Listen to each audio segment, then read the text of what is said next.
Hey, what's up? It's Nick Poliokini, and this stunning bouquet, well, it may just be the tip of the iceberg of some incredibly amazing designs that are here at the Showcase House in Pasadena, but even more so are the amazing talents behind the showcase. This is Rachel Shep, and she is specifically in charge of this incredible space, the entry foyer at the Pasadena Showcase House. Thank you so much for taking a couple of minutes out of your day, Rachel, to speak with us. Hi, Nick. Such a pleasure to have you. So let's go way back because I know you have to have something fun.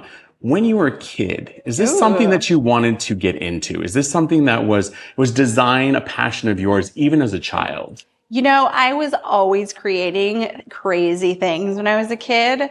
One of my father's close friends was a carpenter. And I was always coming up with these crazy designs and taking them to him and going, "Can you build this for me?" I didn't know what an interior designer was back then, but definitely I was always creating or trying to concoct something. But you had that insight from an early age of something. Always very creative. And knowing how to tap into resources, which is a huge component as well. I knew I wasn't going to build it. I tried once, and I think I was about 8 years old, and I tried to build a fake stove for my life-size playhouse. And it was like this, and it literally fell over, and I go, I need a carpenter. I love that though, because I mean, being that self-aware at 8 years old is really, really impressive. Yep. Now, I would love to speak with you on everything about then to now, but why don't you walk me through the space a little bit? Is there anything that stands out that you don't want people to miss when they come in? I mean, it's hard to miss things when you walk in the front door, but walk me through what's one of your favorite parts of the foyer here. I would say it's hard to pick. It's like trying to choose between your children. But I would say for me, one of my favorite things is going to be the walls. Because the walls above the paneling, that was our biggest challenge. And I feel it was also our biggest accomplishment.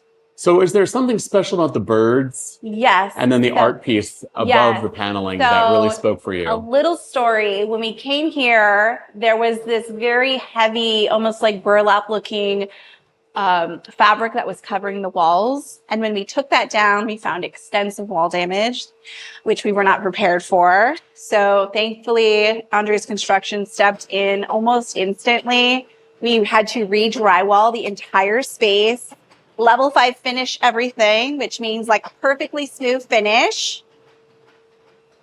And then we were able to start our application, which is a French wash finish. It's very similar to a lime wash finish, except for it gives you a bit more depth and tonality, which really brought in the light that we needed. This room was incredibly dark when I got here. The chandelier that was there probably had about 6 light bulbs on it. And now look at that chandelier. I mean, that is absolutely an incredible showpiece. Yeah, she's definitely one of the stars of the space. That's a John Richard chandelier, 26 light, all glass leaves, and they have clear and frosted. Those are all hung by hand. Okay, that's nuts. And then the stained glass inspired ceiling panels, I'm guessing? Those were originally here. Oh, and wow. That was basically the starting point for us. So the homeowner had 2 requests. Please preserve the ceiling. And secondly, please preserve the wood paneling and woodwork, which is all original. It's 120 years old. It's incredible condition. It would have been a sin to paint it. So that's kind of why we leaned into this beautiful kind of fairy tale. I named the space the Foyer of Enchantment because I really wanted the viewer to A, have a show, and B, to just really feel like they were kind of swept away to another time and place, and just to be very playful and happy. And, you know, when I was creating the space, I created like a character, and I was like, what character would live here? And I envisioned this like baroness with this just beautiful ball gown, just like ascending the stairs and looking out her windows and just dreaming, like daydreaming, very like Cinderella, Sleeping Beauty kind of inspired. Which is really true. And you can really see that in the space as you're going upstairs, and the really stunning window as well. Our wall murals are my I was going to say, because that favorite. tree, I mean, talk about bringing the outside in and really giving a good perspective on it. Yeah. So if you once we go up the stairs, you can truly By all means, lead the way. Yes. Another thing that really helped bring light into the space was this beautiful stair runner here. This was done by Silk Road Rug. They're absolutely incredible. This color, we matched it to the walls just to get, again, just to bring in light. It actually highlights the wood. Everyone thinks I added this lion head. I didn't. You just couldn't see it before. Wow, that's wild. Okay. So here we are. This is what I call our reading nook. I designed these trees to look as if the forest had come in and invaded like your castle or something. And they go all the way up the wall, through the ceiling. We put this gorgeous light here. Again, very woody and ethereal feeling. That's amazing. Seriously? And this is Taylor Swift vibes for the upcoming album? Right. Good job. We actually custom designed this chair for the space. And if you look at the stained glass inspired ceiling, in the center of that arch, it almost looks like a yin and yang. Do you see that? Got it. That is our back of our chair. Oh, so right here, that's the yin and yang that Rachel's talking about. And then that would be the inspiration of the back of the chair. I wanted it to feel very ethereal, organic, and just celebrated, again, the murals and the kind of the fairy tale essence of the space. I love it. This is fantastic. Now, where can we find you? Because obviously you can come here to the showcase and check out Rachel's incredible work, but where can we find you elsewhere on social media, as well as your website and anything else that we can, any other details you want to pass along? Sure. RachelChefDesignStudio.com. And spell the last name, please. S as in Sam, C as in cat, H as in Harry, E as in Edward, F as in Frank, F as in Frank. So a very unique and special way of spelling chef, just to make sure that we get that correct. Yes, yes. So Rachel Chef Design Studio is the name of my company. You'll find me on social under that name, as well as my website. Amazing. And you'll always, as always, be able to check out the show notes This Weekend with Nick and thisweekendwithnick.com, as well as the link in bio at Nick Poliochini and This Weekend with Nick on Instagram. Rachel, thank you so much for taking time out of your busy day. As you can hear, so much is still happening here at the Pasadena Showcase House. Yeah, they're cleaning some rooms there. I was going to say, it's going to be pretty wild as we continue to push on a little bit further. Everyone is excited. So again, thank you so much, Rachel. Thank you. From the foyer to the first little magical alcove and Laura Hovnessian. Look at that. Okay, the lighting here looking amazing. How are you, Laura? Thanks for taking a couple of minutes. It's a busy day here as you're wrapping up everything and getting ready for the Pasadena Showcase. Yes. Talk to me a little bit about you and how you got into design. Take me back to when you were starting your studio and kind of that idea, even before that as childhood. What were some of your inspirations? Okay, so I started out studying architecture, and then I worked at set design, and then I went to New York and I worked as a graphic designer. I worked for Rolling Stone, and I did media at MTV. And then I came back here and I started doing a lot of tile work and stone work. And I kind of take inspiration from a lot of different sources because I love art. I love textures. I love mixing things. I like to be unpredictable. So 5 years ago, I started my own design company and with small bathrooms, and it's moved on to larger homes. And I kind of don't like to be cliche. So I like minimalist spaces, maximalist spaces, but because it's showcase, you want to sort of really show all ranges of color and texture. So my space is definitely maximalist. Which is amazing, but I'm also wanting to go back a little bit to your background with MTV and doing things on the East Coast. Like, that's unique and special. Yeah. That's not something that a lot of people experience here. So what took you to that path before coming up and, going into the stonework and building your own studio? I had a passion for fashion. Which is great. I really wanted to work in magazine work, and I love photography.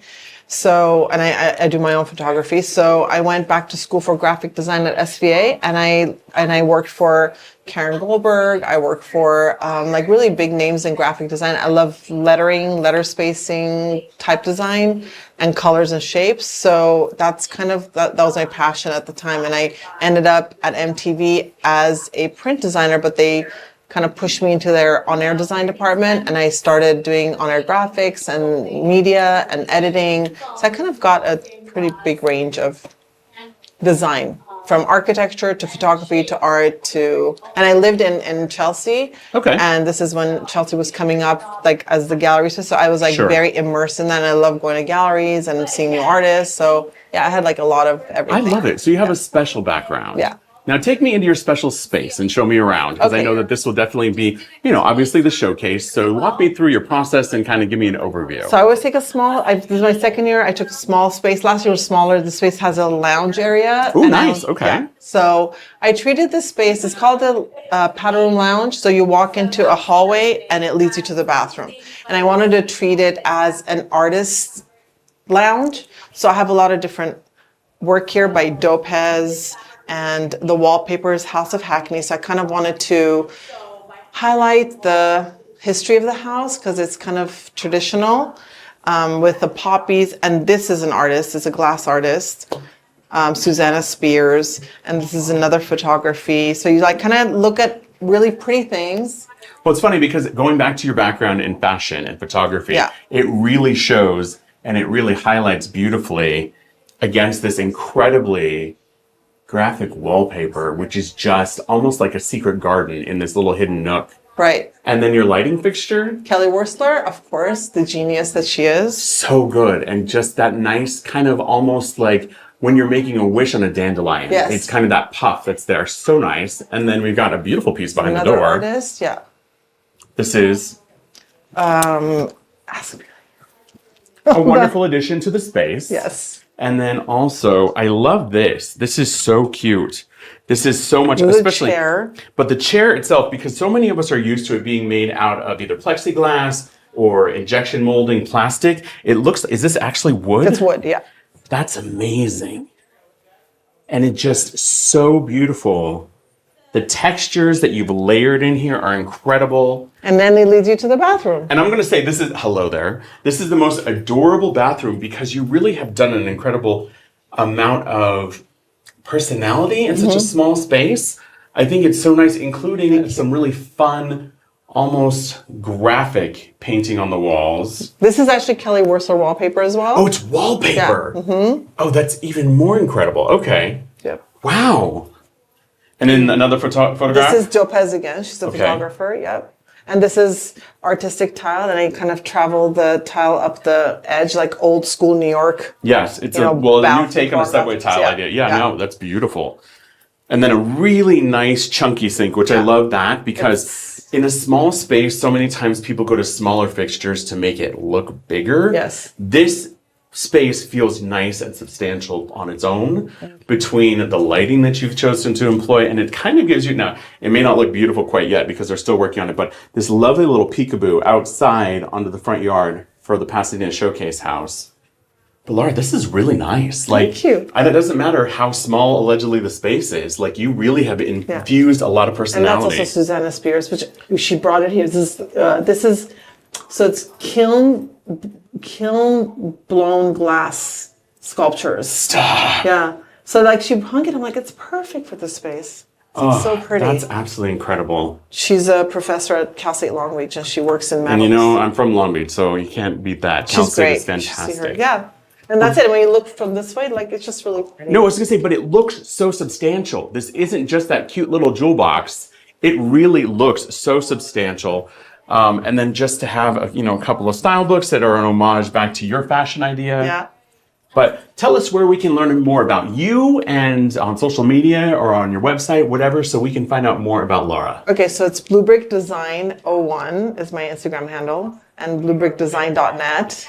And I work out of, I live in Glendale. I work out of my house, and I kind of service all this area. So, Which is wonderful. No, that's perfect. Yeah. And as always, you can get more details about Laura and so much more at the show notes at thisweekendwithnick.com. Thank you, Laura. Thank you. Well, moving from Laura's little nook into this incredible library space.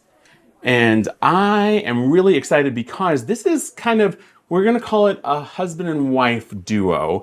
If you'd introduce yourself, please. Hi, I'm Ray Chung with Cozy Stylish Chic in Pasadena. And Ray, what is your wife's name? My wife's name is Jeannie. She's the designer that designed this room. Which is incredible. And it's a beautiful space. And we're going to walk through it a little bit here in a minute. But you and Jeannie, talk to me about how you got into that cozy chic, stylish chic design. And granted, she's the designer, but obviously your team behind it. So Yes. talk to me a little bit about how you guys came together initially, maybe even the romantic side of it before becoming the business partner side.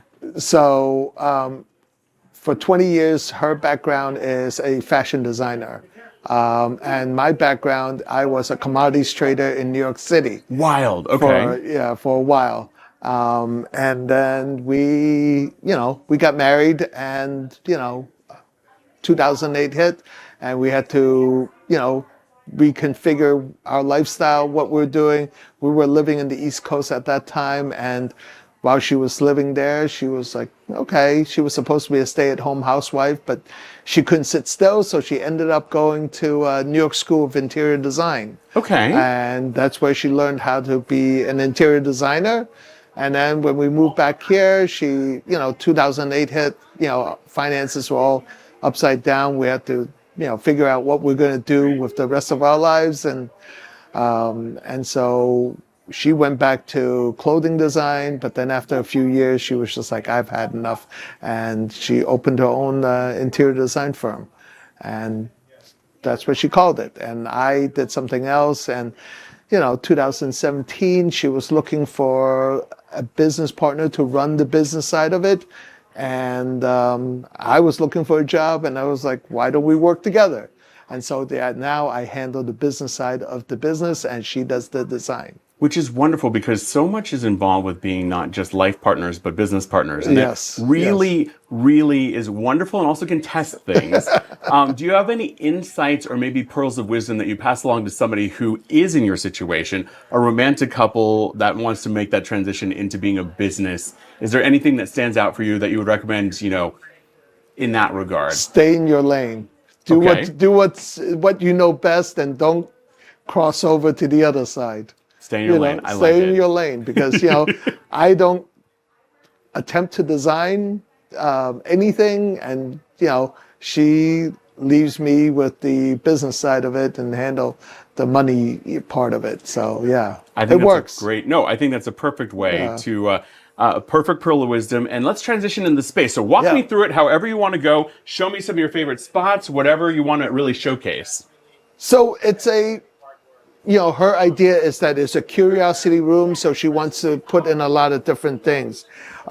These are some of the pictures that she found at the Pasadena Museum of History of the house. So those are pictures of the house back in 1905 or something like that. So so the actual Pasadena showcase house that we're in is that. So that's it. Those So are the pictures of it. the original house. The That's original incredible. house. Yeah. And they're so fun. This is great and very fun and whimsical. So- definitely a curiosity. So part of it is we have a few pieces of our children's artwork from school in the room. Okay, see that in and of itself, and I was going to say, because I didn't ask about kids. How many kids do you have? We have two. You have two. We have and two. so you're really inspiring young minds. Yes. Your own at the beginning, but even this, Yes. just to bring somebody through the house and to see a fellow child's art being Right. displayed in such an incredible way and such an incredible piece. So that's amazing to a young artist of the future. Well, this is our 5th year doing the showcase house.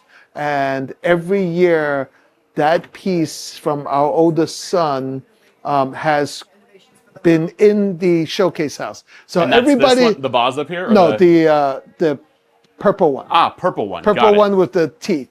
So Purple one with the teeth. Okay, so for your eldest every son. year we've done it.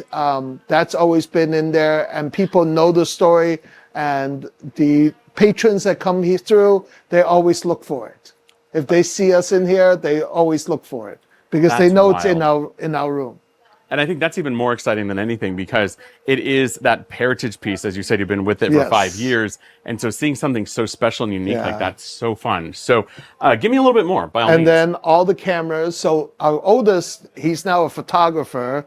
He graduated with a photography degree. So that's a little, shelf for him, all his different, cameras and such.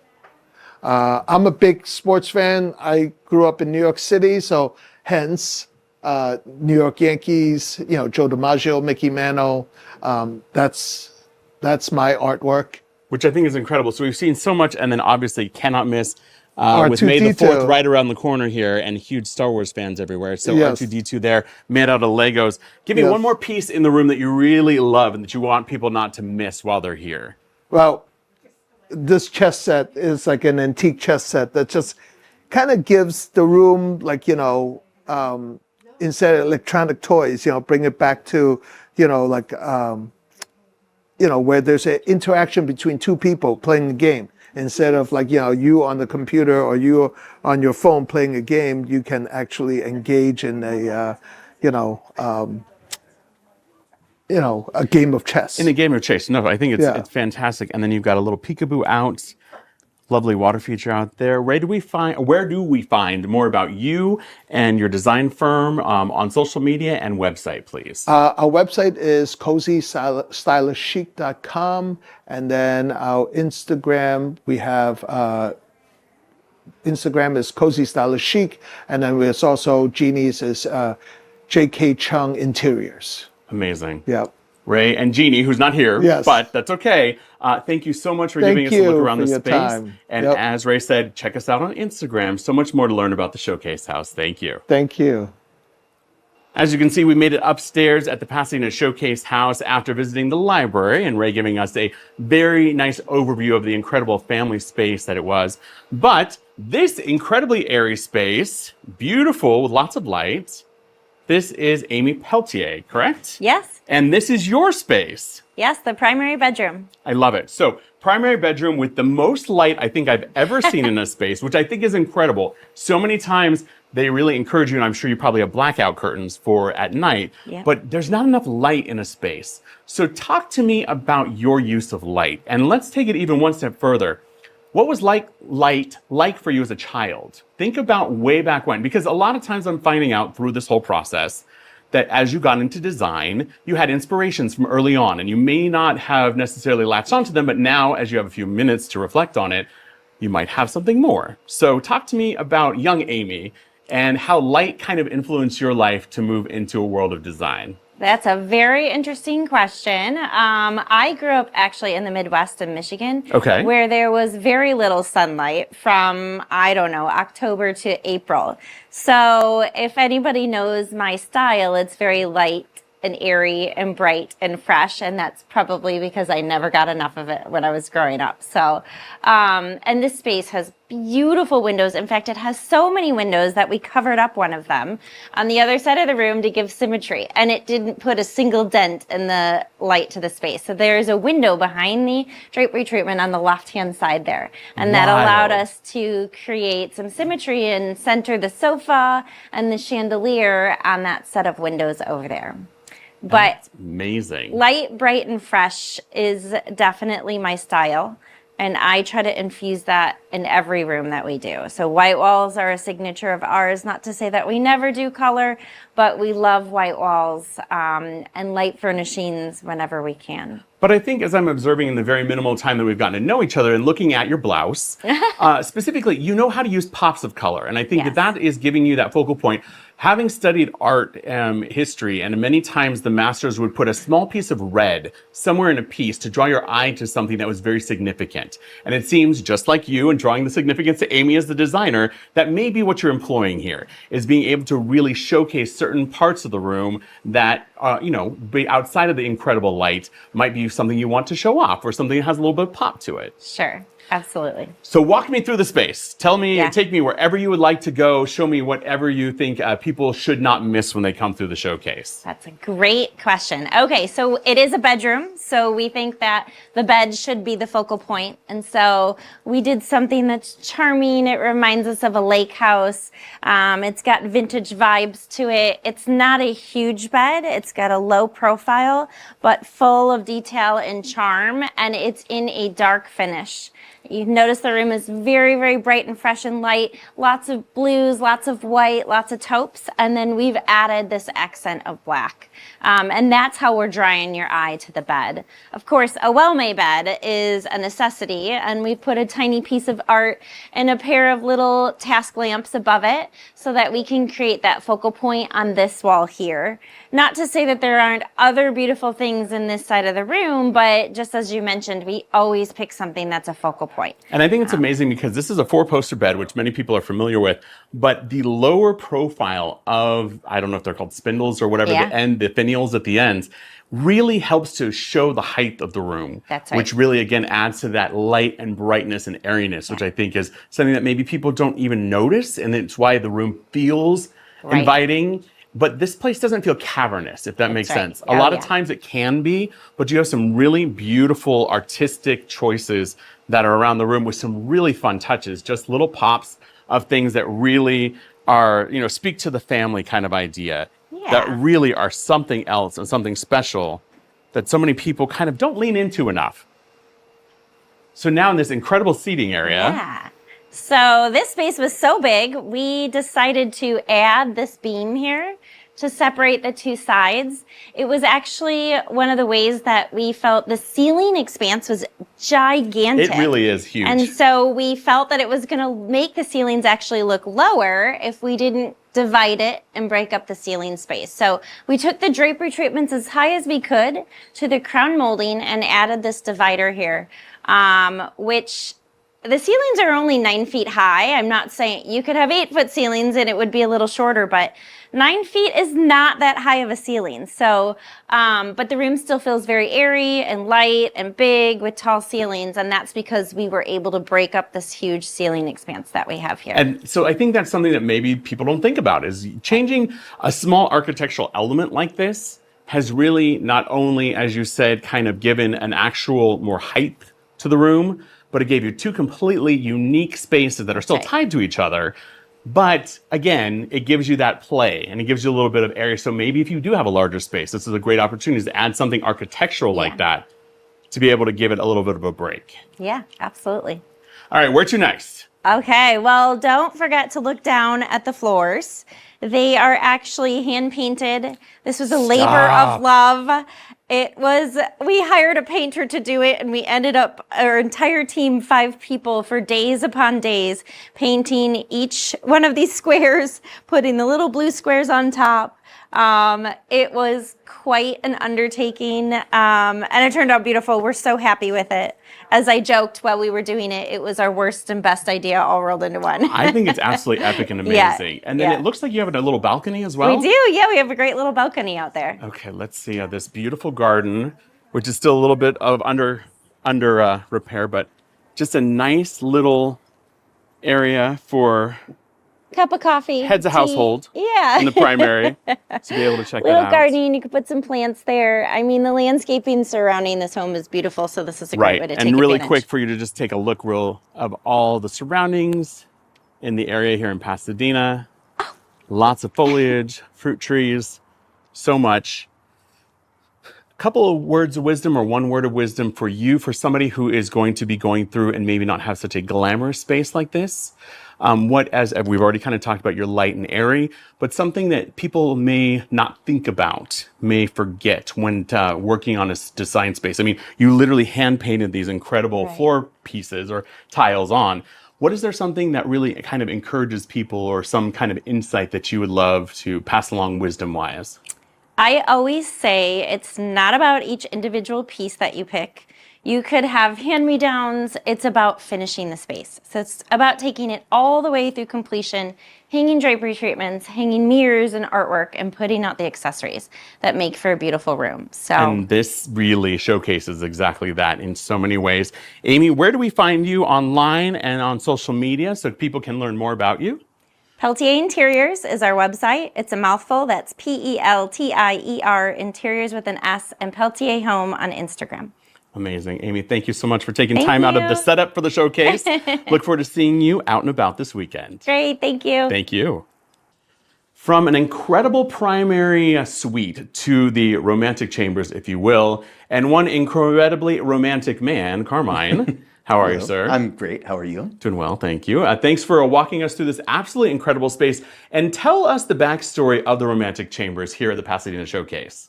So it was kind of interesting development, but when they decided to give me this room, the caveat was for me, which I'll show you later, was to be able to close off the Jack and Jill bathroom and make it an ensuite. Okay. Because I really wanted this to become kind of a sanctuary for whoever would be taking care of the baby next door in the nursery.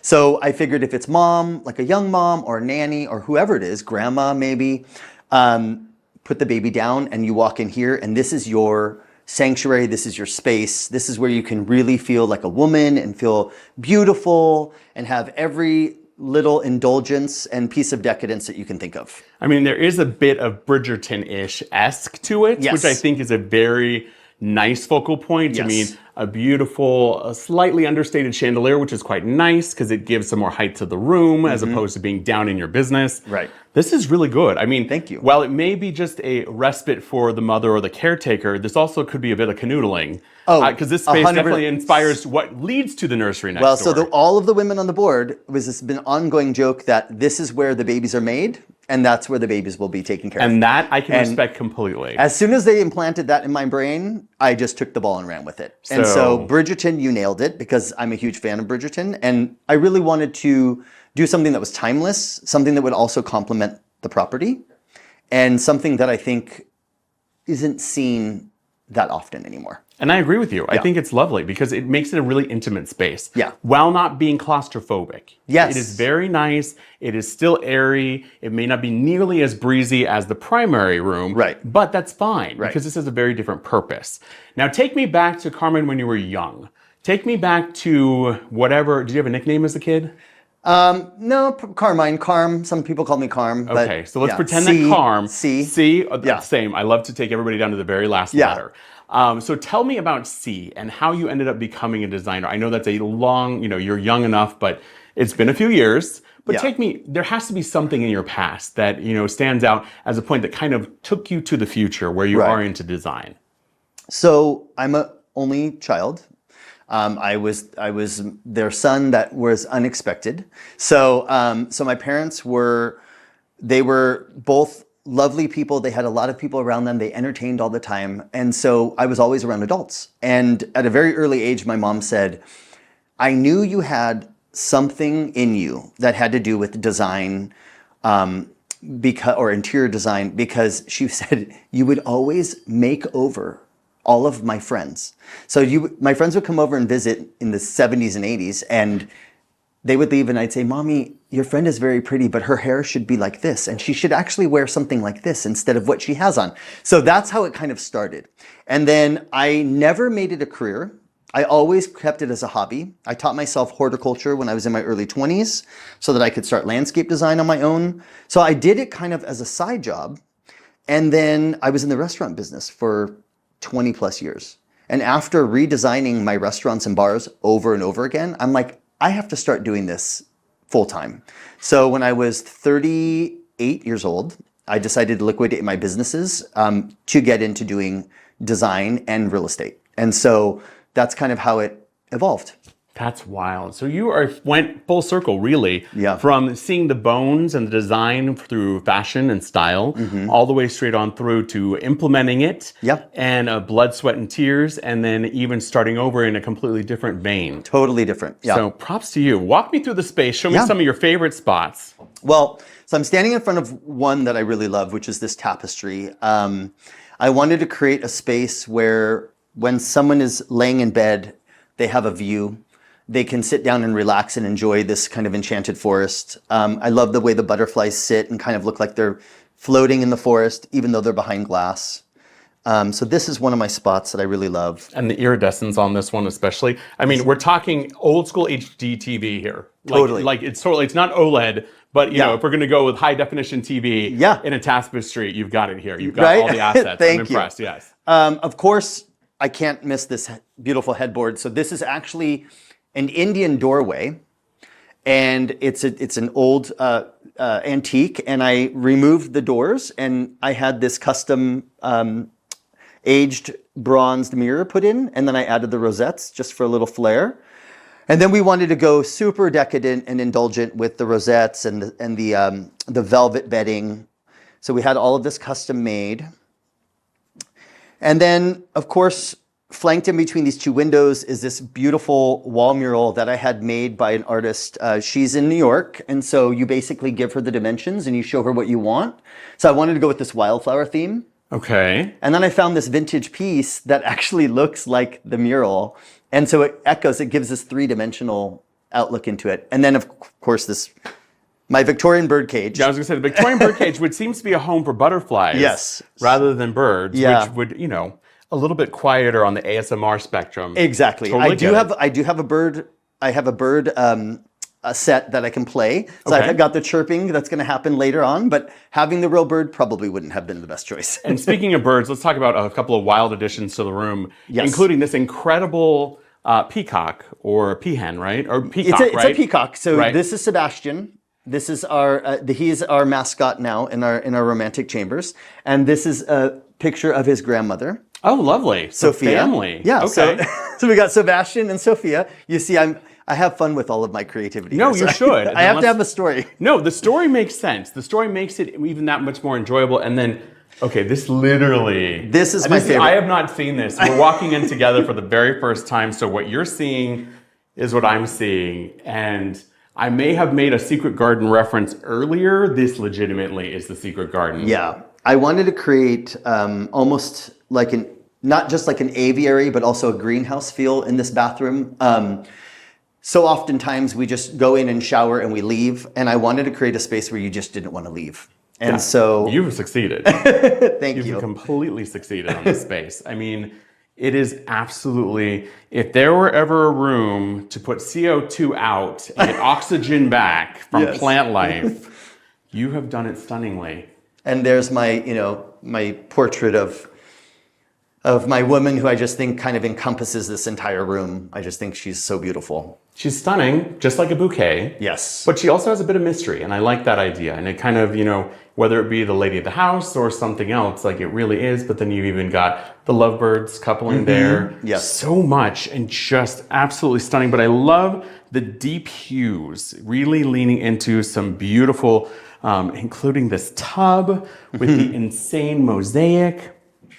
Yeah, All I those had mirrored the pieces. checkerboard done to match the floor, and this is actually a vintage French marble that I had imported to make it look like it was original. This is just absolutely incredible. And like, you can't beat the iridescence of just the natural butterflies, which are absolutely that pop of color. Let's take it back into the space.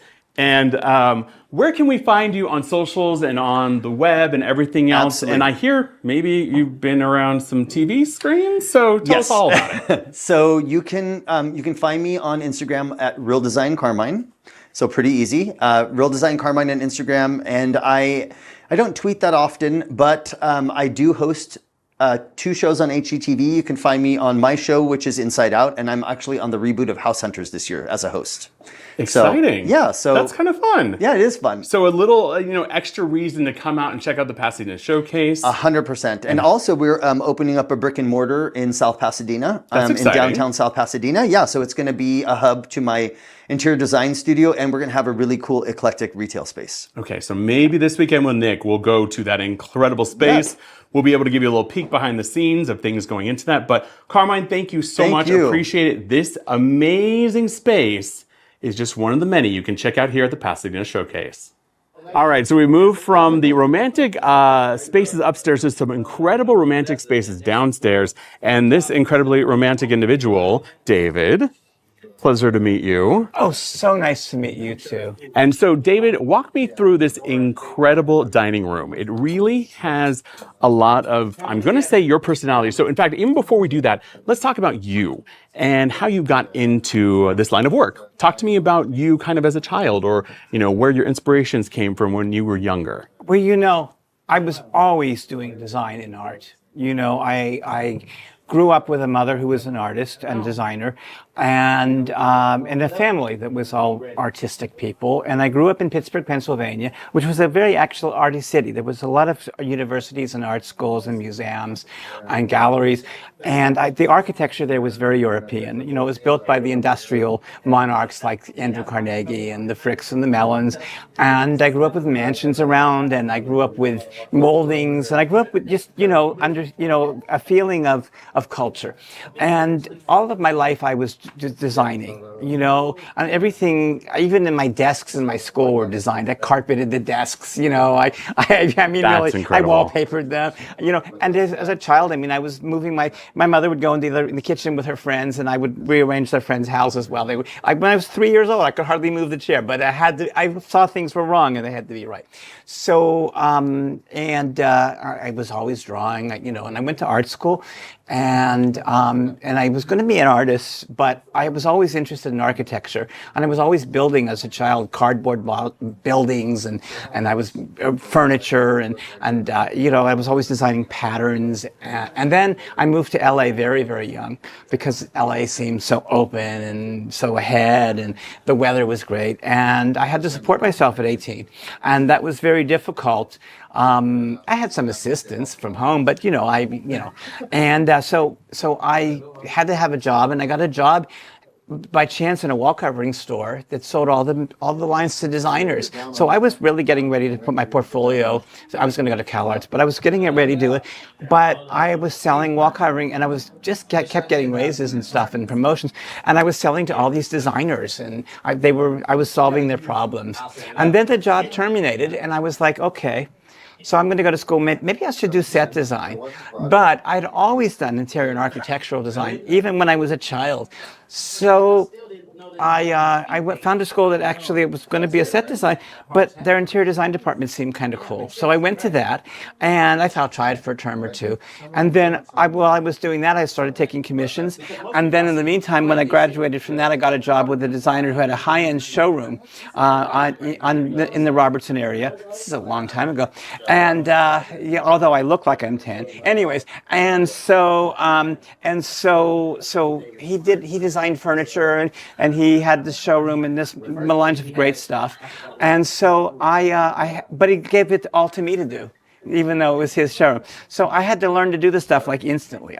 Because when I would say to him, like, how do I do this? He would say, didn't you graduate from school? Did you lie to me? Didn't they train you? Didn't you do well? So I just did it. And then when I went on my own, I always had much more of an architectural approach. I didn't just decorate a window. I changed the window and then I decorated it. I mean, it was just kind of what I knew. And then I got involved with one project. Yeah, I was always changing the floor plans from the architects and everything. And then I got involved with a developer who said, wait, just do the design for me. It's for this house. And we started developing all these incredible spec homes that were topping the market.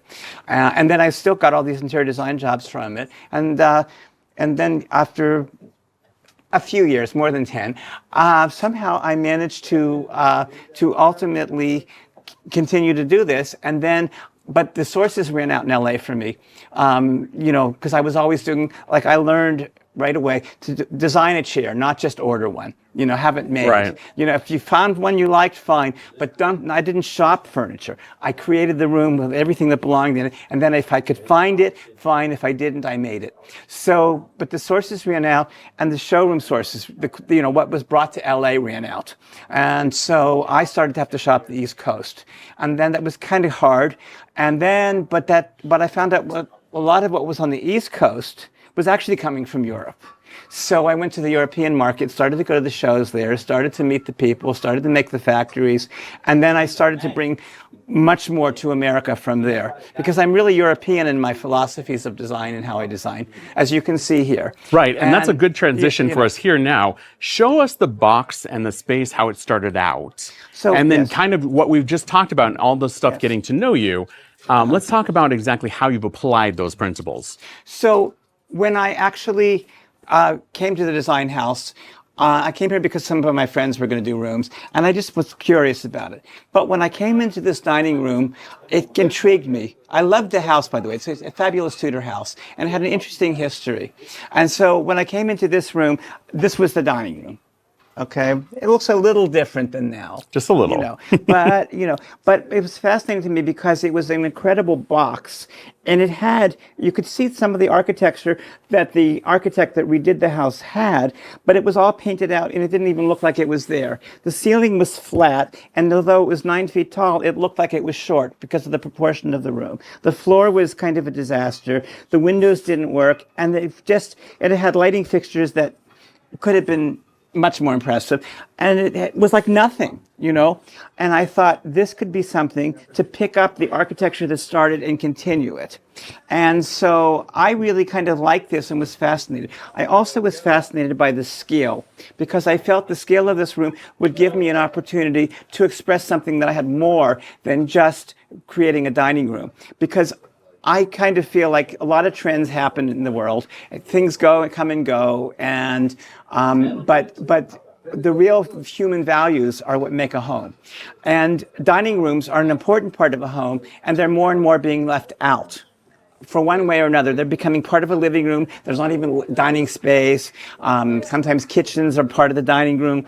I mean, it's like, and they are a space for humanity to exist. They're more intimate than a living room, because in reality, a dining room is where people share food, and sharing food for biological humans is a very necessary part of the way we interact and the way we make deals and the way we feel comfortable with people. Which is wonderful. So walk me through this incredible space with all of that in mind. Yes. Because this is glamorous beyond belief. So show me a couple of your favorite little places around the dining room. So what I did with this dining room, as you see, we created 3 seating group areas.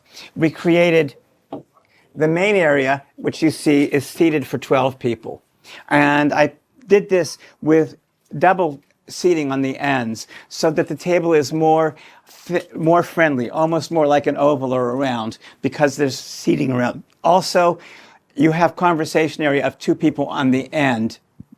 And you also have, you also can eat at this table and not feel like it's too big, because if a couple people sit on the end or this, you can start, and the table is a 450,000-year-old fossilized tree that makes this wood out of a company I work with in Italy, and you can see the resin fills of it. It's an incredible art piece of table. So the table itself, if it's empty, it looks fabulous. And so if people are on the other end of it, it's not like, you don't feel like overwhelmed like you do in a large dining room.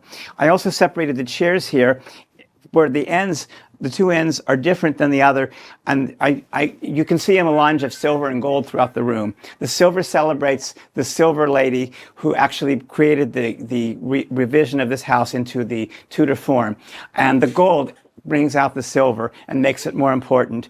And it also, the mixture of silver and gold gives it the feeling of opulence and still brings it down to humanity, as opposed to just one that stands out. So the chairs bring the table together this way, and the other chairs, which are tall and vertical, enclose the space so that you have a feeling of intimacy within a large room, but they also create a different feeling on the sides. So this table can be easily used by many. But on the other end of the room, I created a small table here of 4 people, for 4 people. And this more intimate table is so that if you want to eat in the dining room and you're by yourself, or you're with a significant person or somebody, or you're 4 people, it's just a real wonderful reason to sit here, look at the garden. And of course, we created a Murano glass chandelier above it so that we have a feeling. The table is a tassel. All of the appointments here are Italian, and the chairs are an amazing Liberty style chair. And these chairs are actually created by the original creator of these chairs. The company is 4 generations old, and these chairs were made by the same company. Then we have the other section over here, which is the lounge section, which is an area for people to be able to have drinks, high tea, lunch. Children could eat here because the tables are low. It's an area to lounge with your laptop. It's an area that's an alternative to the living room to bring people for a more intimate kind of a group. And it's also an area that after dinner, people could come here as people split off for desserts and have conversation. So this is a very important area of the room as well. So we have the three major areas. Then what's being put together right now are these bar tables that came in from Italy, and they light up. I don't know if you can see this one, but so they actually are they're pillars, and they suggest columns, and they're at either corner. And there's each one has two bar stools, which are amazingly thick. They're made in Portugal. So we've imported those from a company in Portugal that's an amazing company. And so you could have a drink here, you could work on a laptop, you could read. It's so comfortable, a little cozy corner. But also if people are entertaining and other people come, Thanksgiving, now people are coming after dessert time, they can sit and they're higher up, they can look at the people, and they can also relate to this kind of table here. And so we have kind of a nice kind of thing. Then we had this tea cart made in one of our fabricators in Italy. It's an amazing piece. And we have I brought some people. Living rooms usually have a piano, but I brought a harp to the dining room, and I felt that the harp would actually. It's an instrument that's coming into play. It's more eccentric, but it also relates to our mural and the themes of the room. And I felt like the softness of the harp. You see, I've upholstered all of the walls, which was inch-and-a-half thick upholstery, and you see the acoustics of the room are soft. And I did that because it also makes the room intimate and a place to come to. It's an older technique that's been forgotten by most designers, but I think it's relevant to bring it back. And so I put it in here. And our drapery treatment, which is really more of a sculptural form, which brings back that sort of Liberty style form. They're actually sculpted drapes. And the quality of the velvet there, you can see, is from Florence. It's so full, it's so thick, and it's rich, and that makes a big difference. And David, so tell us where we can find you on social media and online, and tell us where we can learn more about you. Okay, so I'm B. David Levine on social media. I'm on most forms. And I'm B. David Levine Los Angeles, I think. I'm B. David Levine by itself. I think we have a B. David Levine Beverly. I don't know. We have a lot of B. David Levines. And then I'm B. David Levine on Facebook, Instagram, Twitter. And our showroom is in La Cienega design area. We're on La Cienega Boulevard, 918 North La Cienega Boulevard. We have a showroom there, and my design office is. Our website is www.bdavidlevine.com. Our showroom number is 310-854-1884. And that's a lot of details. So check out the show notes at thisweekovnick.com. Also check out the link in bio at Nick Poliokini. And This Week of Nick, David, thank you so much for taking us in this incredible space. Thank you so much for interviewing me. Thank you so much for being here. Please, people, come to the Showcase House. It's a great Showcase House. It's going to be a great opportunity to support the symphony here and education for students. And I'd love to share the room with you, and I'd love to show it to you. Beautiful. Thank you so much, David. Appreciate it. Well, from the incredibly, adventurous space of a dining room with David over to a beautiful, airy veranda. This is Steve. How are you, sir? Hello, nice to meet you. Please introduce yourself to us, and let's talk to you about you a little bit. Sure, my name is Stephen Cordray, and I'm from Texas. That's where I grew up. And this is my incredible interpretation of Doris Day on the Veranda. Which is amazing. So talk to me about growing up in Texas. What was that like for you? Did it inspire you as you've moved into design all these years later? Absolutely. Everything I learn is very Southern based. I have a very Southern aesthetic. Absolutely. I'm mostly a hospitality and commercial designer. Okay. I do hotels and restaurants and bars and things like that. But I love residential design, and I love that I got an incredible veranda, because it allows me to give the sense, and I don't usually get to do in commercial design. Everything's very rudimentary and flow and things like that. This allowed for all of that, but I got to create something that's a little more expressive and joyful. And what I learned in the South, I guess, is to make things very big, bold, and grand. So everything in the room is very big hair. I love Texas that. hair. Well, I was going to say, the higher the hair, the closer to God. That's so correct, This could sir. be more closer to Mother Nature, That's being on the veranda. I love it. That's exactly correct. That's Good man. exactly what I was going for. I love it. And So you I- succeeded, truly. Yeah, so I just tried to create something fun and whimsical and alive and joyful. I created all these bird cages. The owner loves bird cages. And when I was a kid growing up in Texas, we had, beside the cicadas, we always had lots and lots of birds. It rains a lot in Houston. So everything's very lush and green. And that's kind of what I was trying to create, was a very lush, green, wonderful environment. And you have the surrounding of the arroyo as your backdrop. So Yeah. that was easy. But let's walk into the space. Sure, Take me certainly. through, show me around, give me an idea of where we are, because there's some really fun things that you and I talked about before walking through the Sure. space. So take it away. Well, one of the, and here's a A bat. bat. I was quite Who impressed. just came to I do have to enjoy say, his wonderful little home. yes. So not little only is fruit it bat. beautiful and light, but we've got a fruit bat that's made his home on this incredible veranda at the Pasadena Showcase. I've seen it, and it showed up in the video. So if you're watching on Instagram, Nick Poliokini, or This Week I'm with Nick, you've already seen it. So not only is there incredible light and joy, there's a little bit of mystery and darkness out here on the There veranda. is. So from there, I'll take a pause. And you asked about Texas, where I'm from. Yes. So I have a bed and breakfast. Oh, in a- lovely. Okay. In a tiny little town called Strawn, Texas. And in Strawn, it's famous for a restaurant called Mary's Cafe. It's on Diners and Dives. And it's the original house for the man who struck oil. Oh, So wow. it's Okay. 7,000 square feet of ta-da. And we recently just discovered that the house is haunted. Amazing. So it's kind of weird that the bat just flew in, because the house has had great hauntings, to be honest. We've had lots of people and lots of investigators come and look and really come up with some great haunted stories for the whole thing. So it's very funny that the bat came and joined well, no, my I room. love that it brought from Texas all the way here. It did. An absolutely incredible representation of that. I'll give you a minute to take the music down while I go look Sure. around the space really quickly. Sure. And maybe looking on our little friend who has definitely gone behind the lamp.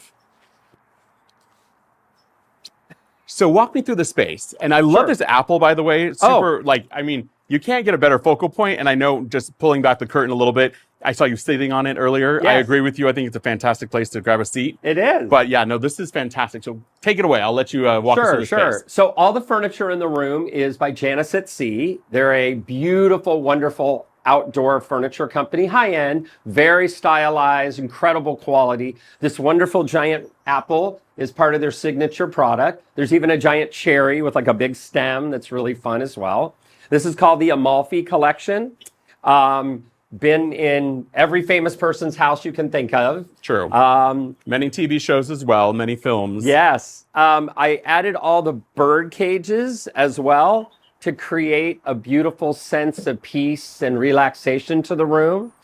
The owner really loves birds, so I kind of did it as an homage to her. So she had a place to put all her little birds and they would enjoy. I love the hummingbirds. Yes. It's really stunning. Karen Sharp, that's a shout out for you. Love Songs with Karen Sharp on Coast 103.5.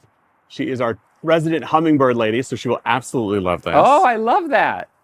To the point that she has them actually eating nectar out of her hand. It's pretty wild. Oh my God, So, that's amazing. amazing. And then the table is set with beautiful Mikasa china, but it also has birds. I just tried to bring home all the different details of the indoor-outdoor. That was the whole idea of the space, was really to create a beautiful Southern lifestyle from the 1940s. That's why I kind of called it my Doris Day room. I think it's great. And I think the thing, you have such a whimsical touch, but not campy, not cartoony. Right. It's very, with the little, the grass tufted rabbits to the incredible, as we've continued to see throughout the beautiful home, the peacock here, you've got some really fun spaces. And if you're not familiar, going over to my traffic reporter world, that right there, yeah, I talk about that with you every morning on Coast 103.5 or KFI M640. And you have a beautiful home just like this, not too far away. So talk to me about what I made a joke about. We're in Pasadena and the Pasadena Tournament of Roses and having so much lush greenery being available on floats for New Year's Day. Absolutely. You kind of, did your own version. Definitely not, it's not a Bob Eubanks or Stephanie Edwards situation, but you have something here and it smells amazing. Yes. I created hydrangeas and all, not just orchids, but in the arrangements are all beautiful lilies. And that's what really giving you that incredible, wonderful, fresh smell and gives it that whole rose parade vibe on your patio. And then these is what I love the most because I'm getting a little whiff of all of the things that you've made by hand. And those are bay leaf, lemon leaf, and laurel leaf that I hand tied together and created a garland out of, just to give it a little jazz in the ceiling. No, it sounds amazing, but it really, really rounds out the space and having that beautiful garden out there. Is there any special thing when people come to the showcase that you don't want them to miss on the veranda? Something special, maybe a little Easter egg you have out here, or maybe a throwback to your B&B back in Texas, anything like that? Yes, one of the wonderful things that I love about my veranda, and whenever anybody comes to see it, hidden in this wonderful room is actually exactly what you said. I have a golden Easter egg, and inside that golden Easter egg, if the lucky person finds it, it's well hidden. I'm actually giving away a free design consultation. Wow. Correct. So inside of it is a coupon. Okay. And you get a free design consultation, 2 hours, whatever you need. That's amazing. And if somebody is looking to follow in your footsteps and is curious about design, both interior, exterior, and the like, or maybe they want to start an Airbnb or want to start a bed and breakfast themselves, what is something that you've learned along the way that you wish you had known when you had started out? I'm sure there's many of those things, so just give me one of them. Probably the thing that I've learned the most along the way that I wish I would have known was in interior design, creativity is, of course, the foremost thing. You want to always let your creativity shine and let yourself be whatever you want to be. Express that through your design, but keep in mind that whatever it is you create, somebody somewhere, maybe you and a glue gun, have to make it real.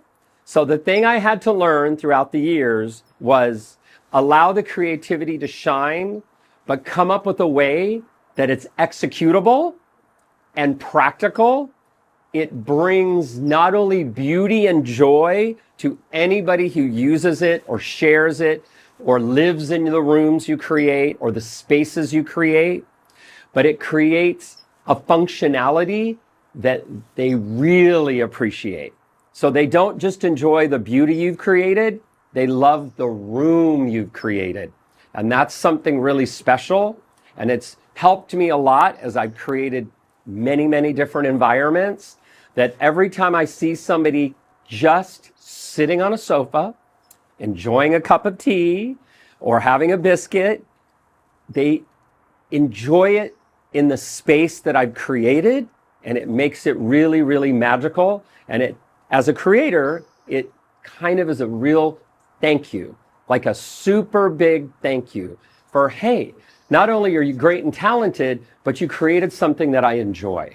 See, that's wonderful. And that really is that notion of making a house a home. That's correct. Now, if you are lucky enough to come and try to find that golden egg here at the showcase, fantastic. But where can we learn more about you, Steve? Online, social media, any of the details? I'm on all the platforms. Our Instagram is Cordray Collection. And we have a showroom downtown at the LA Mart Design Center. I've been there 22 years. We have over 50 lines of furniture available to you at incredible designer and trade pricing. And we're now, for the first time in 22 years, open to the public. So anybody is allowed to come to the LA Mart Design Center, come see Cordray Collection.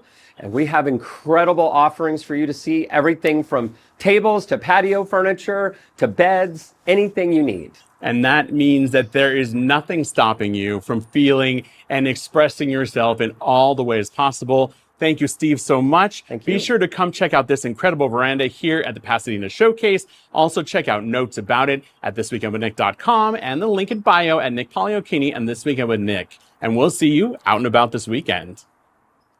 From the veranda of the main house to a very intimate and beautifully stunning in a very kind of demure way, out to the gatehouse at the front of the property. And to introduce this incredible design is Rebecca. Hello, Rebecca. Hi, nice to meet you. Good to meet you as well. So tell us a little bit about your design firm.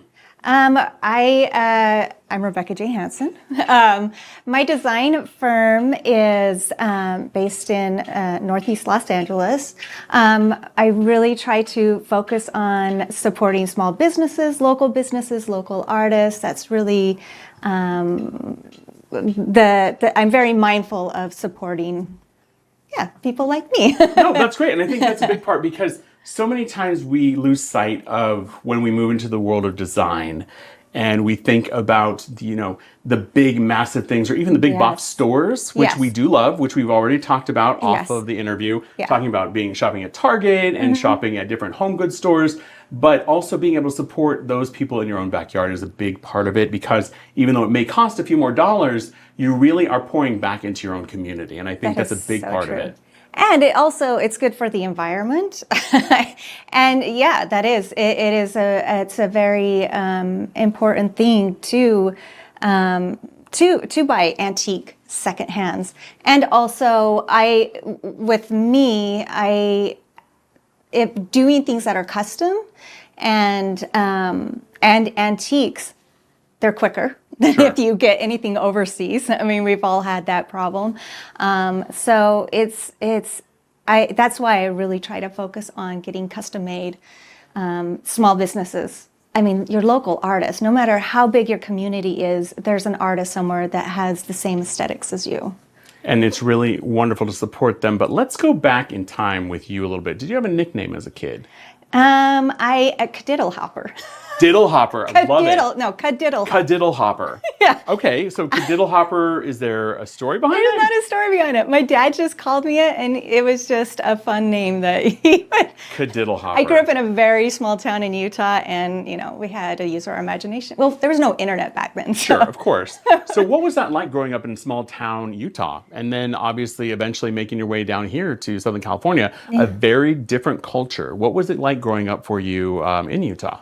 It was great. I mean, we're in the wilderness. I mean, that's another part of my design aesthetic. I'm really inspired by nature. And as you can see in my room, there's plants, there's plant pattern. But yeah, I mean, we'd camp. I mean, I went camping when I was 3 days old. So it was like That's a big backstory. Yeah. And also what's surprising, I think people don't realize in Utah, if you're not from there, Utah really supports the arts. Arts is like a huge thing. My dad's a dancer, ballroom dancer. I was a dancer. So that's another thing that's part of my aesthetic is from dance. I actually have my degree in modern dance. So I use all those elements within my design too. But see, that's something that a lot of people won't ever realize necessarily when they don't have the opportunity to sit down and talk to you because movement and motion inspire your design, obviously. Yeah, and movement and motion also is part of your room, your aesthetic. I mean, the functionality of your space. You need to be able to get to point A to point B. Right, and the transition from waking up in the morning and needing to have a bit more energy to being able to relax at night and having a little bit less energy. Especially if you have like a big day job, you want to just come home and just be able to you want a safety net too. Sure. You want the sanctuary that you could just leave everything behind and you could just breathe. So why don't you waltz us around the room? Okay. And give us a little bit of a lowdown on what you have done. Okay. Well, here is my room. It's inspired by movement and nature. A lot of the things are antique and handmade, and like I said, are from local businesses, small businesses. Antiques, 90% are from them. There's hardly anything that was shipped. These birds are, my family lives in, some of my family lives in Costa Rica, so we have family friends there, and they hand carved that and stained them and was able to get them to me, which means a lot to me because it is kind of like a second home to me. Well, and I think that's a big part because even as you said, reusing things that are local to you or have found their way to be local to you. Yes, yes. But then also to have that tie-in of the family notion, like you said. So while this room may not be covered with family pictures, there are certain heirlooms Yes. and things from family members that are equally as important to your space that, you know, like these beautiful cranes. Yes. So you're able to really get that inspiration. Definitely, definitely. And also because it's a bedroom, it is the primary bedroom in the gatehouse. You don't, I like to keep things minimal, but also structural, like the plants and like this beautiful stamp, fabric stamp. That's from Decor in Pasadena. You know, the antique chest. It's from Asia, also from Decor in Pasadena. Do you have any background on this young lady? I want to Yes. know what she's oohing at. Other than the room is what she's oohing at here, but I'm curious what she was oohing at. I don't, it is funny, when I was in college, it was one of my dear friends, who was her boyfriend, now ex-boyfriend, painted it. And before I moved to California, they gifted that to me. I think it's great. And I think it's a perfect place because she really is oohing how beautiful and how wonderful the room is. So this is really fun. And then you even have an ensuite little powder room, yes? I do, yes. And it's like a velvet Venetian, not Venetian, velvet plaster. Yeah, isn't that beautiful? Doesn't that feel so great? The textural elements, beyond the fact how it catches the light, which definitely takes a darker space and brightens it up a little bit, it really does give you that motion and the movement like we've already talked about. Yeah. But then I love that you've got, you know, greenery in here as well. And really, it's a small, intimate space that you've made really nice use of, because so many times they use such a tiny sink.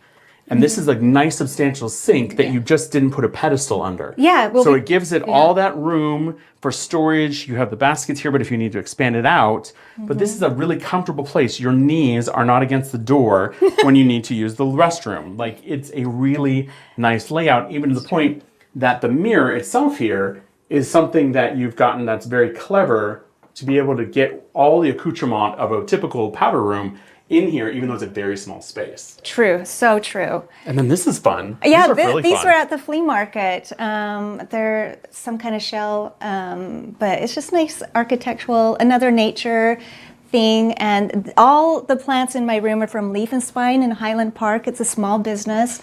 They're beautiful monstera. Very fortunate to have them show their plants in here. And then that's another, she's an artist also in Pasadena. Okay. Carrie Kroll. It's called Cali Sand. It's literally sand and paint.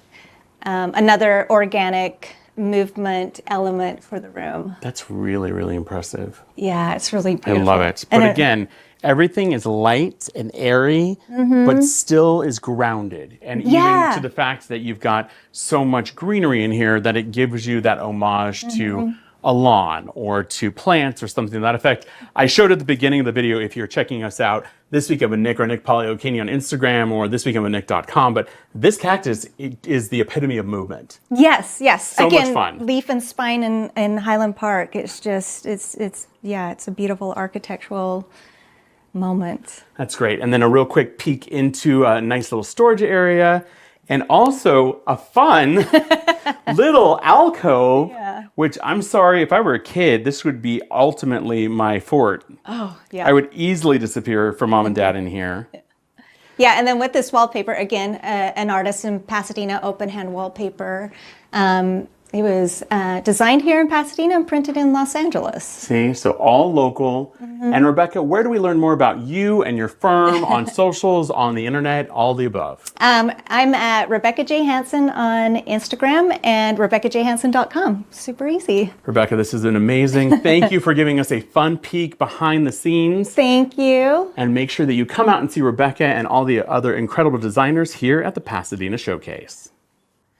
From the bedroom to something even more relaxing and luxurious, I would love to take you into this incredible spa space at the Gatehouse, and this lovely lady who is adding to the relaxation here in the spa space is Margaret. How are you, Margaret? Hello, hello. Thanks for coming to Margaret Lalique Design and Decor to the spa lounge area.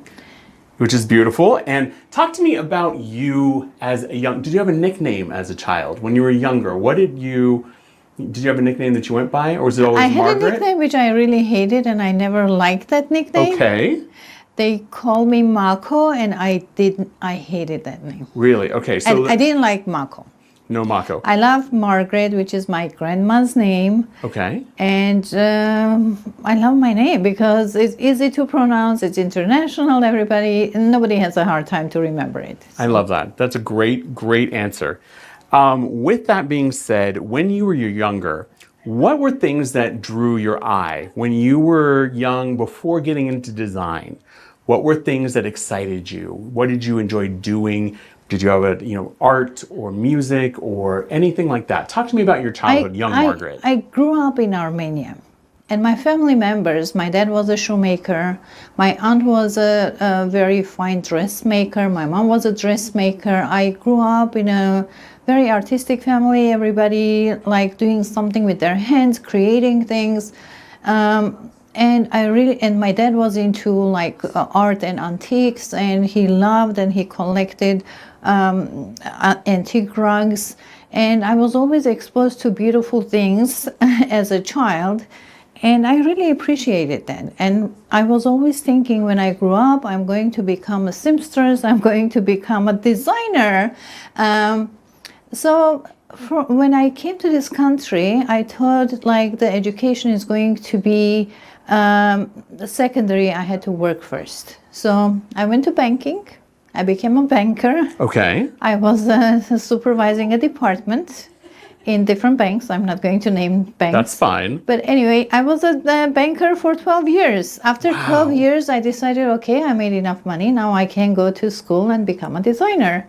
So I went to Woodbury University, which is in Burbank, and graduated from interior architectural department at Woodbury University.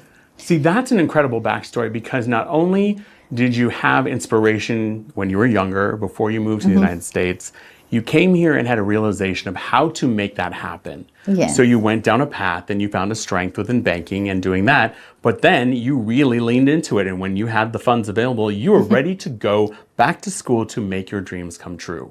And I think that is a story that not enough people realize and not enough people hear. So thank you for sharing that with us. Thank you for asking. Of course. Walk me through your incredible spa space here, what your inspirations are. This floral arrangement behind you is stunning and so eye-catching, but as is this mural that's on the wall. So wherever you'd like to take us in the space, go ahead and walk us through it. Okay, when I was first told that I am accepted as a designer to do the Pasadena Showcase House, it was very exciting for me. I was very, very much excited. And thank you, Dottie, for that, for contacting me. And when I came to see the space, this was my third choice. It was not my first choice. So this was my third choice, but anyway, I was excited because I was accepted. So when I saw the room, it was too small and it was full of furniture, and I thought this is a very small space. How can I change it? And I myself love luxury and I love to pamper myself. And I thought, and I'm a kitchen and bath designer. Besides doing the full house designs, I've done many kitchens and bathrooms. And I decided I should showcase my designer side, which does a lot of bathroom designs. So I thought, what's the closest thing I can do? And the location of the 2 bedrooms, this is between the 2 bedrooms and a bathroom, which is across the street, across the hallway. I said, okay, let me do the lounge, spa lounge. So that, to bring something luxurious to the homeowners, I think this concept has not been used much in the residential applications. I thought this will be a great idea. When I presented my idea, I said, I want to do a spa lounge. Is it okay? Can I do it? Dottie said, that's a great idea. You can go ahead and do it. So that's where I started. And I think that's really special. And I think what you said is what's important is a lot of times people will see a larger bathroom and in that room make a seating area. This is a much more intimate, relaxed space in the gatehouse. And you've taken this room and really leaned into that spa experience and really have made it something special and unique. Like you said, something that you don't really see a lot in residential spaces. So huge props to you, because I think for me, I would love to take a shower across the way in the bathroom, which is luxurious in and of itself, but it's a bathroom. This is the space to come and relax as you're drying off. Relax, Correct, yes. and everything. So let's look at some of the textiles and some of the textures that you've got. You've got a beautiful setup. You want to walk me through what you have? Over here, I have a spa lounge chair. I came up with the idea and I gave the idea to my sofa gallery. And the owner, Aram, was very nice and very helpful with this. With his whole team, they made the prototype, and we sat on it. We tried it so many times before we came up with the size of the chair. Because of the size of the room, we had to be mindful of the size of the room instead of having big lounge chairs, which is ideal for the spa lounge area. We came up with this chair, and I think it's very, very comfortable. We tried it already, and those are for sale if anybody wants to purchase it. That's exciting. Anything you see in the room, everything is has a price on it. You can purchase it. Which is lovely. And I love the dog, the cute little dog, which, And the dog breathes. If I put the battery on it, it will breathe. Okay, so it's one of those. So while you might have, if they're for your home, you might have a dog that actually does breathe. Course, yes. This is one of those really cool ones that also has a That's battery right. in it. Now, your inspiration for your beautiful setup and all the luxurious items here, as if it were like a tea set, is that what's your inspiration? It's a tea set. The inspiration came from the spa lounge area. Whenever you go to a high-end, let's say Ritz-Carlton or a Monarch Bay Resort or any of the high-end hotels, you see very fine china presented, very fine china. You get your tea and your snacks. And I wanted to bring that same experience into this space. And Venice Gifts was very, very helpful with that. They have lended me their china. And also Michael Aram pieces here is from Venice Gifts too. The frame and the side table is Michael Aram. Thank you, Venice Gifts, for that. That's beautiful. Lalique pieces are my own collection. The beautiful vase that the flowers are sitting in, the beautiful vase, that's from B. David Levine. Thank you, B. David Levine. That piece and the little puppy is from B. David Levine. Of Thank course you for it that. is. And we love David. David has quite the Yes. personality. Now, He talk is. to me about this incredible wall, because most people would be like, oh, I need a television. This is relaxation at its best. And this is really that opportunity for you to just kind of close the door over here, and just relax and be in nature. We're right outside of the Arroyo. But talk to me about your inspiration for this. Okay, when I was coming up with the concept, I researched and I did go through a lot of paintings, a lot of murals, a lot of paintings, and I found this on Pinterest, and this was on the wall, and I thought, this is so serene, and this is exactly what I'm looking for. It has the big tree, and I was looking something with a big tree, which really takes you back to the history of the house. Los Robles, that's what the house was called, after the name of the big oak tree that they had on the property at one time. So I wanted something with a big tree, and I found the tree in this mural, and it's so serene, and I love the colors. When I presented this to RP, the artist, and she was so excited about the painting too. She loved it, and I loved it too. So we decided, yeah, this is perfect for what I'm trying to do, to bring the serene, calm environment into my spa lounge. And that's how we came up picking this. And thank you, RP, for bringing my vision to life with this painting. It became the focal point of the spa lounge. Which is absolutely incredible. Margaret, where can we find you online or on social media? How can we learn more about your design services? Can we also talk about the... Sure. What else do you want to talk about? Okay. And the beautiful window treatment is done by the West Coast Blinds and Drapery. Thank you, Shant, for the West Coast Blinds and Drapery. We also refinished the floors by Casa Renovations. Thank you, Casa Renovations. The walls was skim coated and painted by Jaime's Construction. Thank you, Jaime, for that.